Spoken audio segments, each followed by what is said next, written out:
problématique quand tu commences à avoir là des vraies velléités de mise en scène, c'est comment payer ton loyer et comment vivre le temps qu'on te paye pour ça.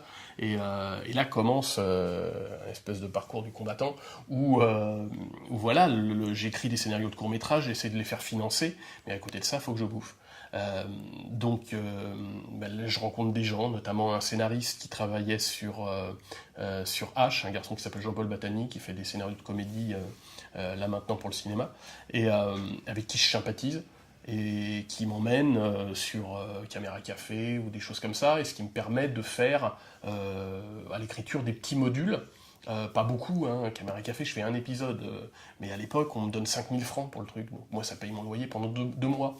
Et je dirais que je vais vivre comme ça pendant au moins 4-5 ans, c'est-à-dire avec comme ça des mini-trucs d'écriture, les prix en argent que je peux prendre dans les festivals de court-métrage, et X trucs, quoi. Je travaille comme scénariste et je rencontre des réalisateurs qui me font confiance, c'est-à-dire dans un domaine d'ailleurs qui n'est pas forcément le mien, dans la comédie. C'est-à-dire que je rencontre Claude Zidi qui me propose d'écrire une comédie policière. Et voilà, il me fait confiance, c'est-à-dire que je sors de nulle part, hein, j'ai rien fait, et on parle d'une idée qu'il a, j'écris 2 pages de synopsis, il me dit bon bah pas de problème, écris le scénario. Et là, il me donne déjà matériellement les moyens de le faire, c'est-à-dire qu'il me paye, et ça me sort d'une panne, je lui dis pas, hein, mais ça me permet de payer mon loyer et tout ça, et continuer à rester sur le pont en attendant d'avoir la possibilité de faire un film comme réalisateur.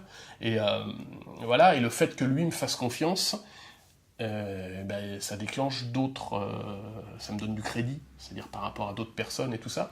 Et là, je rencontre mes producteurs actuels qui me font travailler d'abord comme scénariste. Et de fil en aiguille aussi, je vais être plus crédible et on ira vers la réalisation.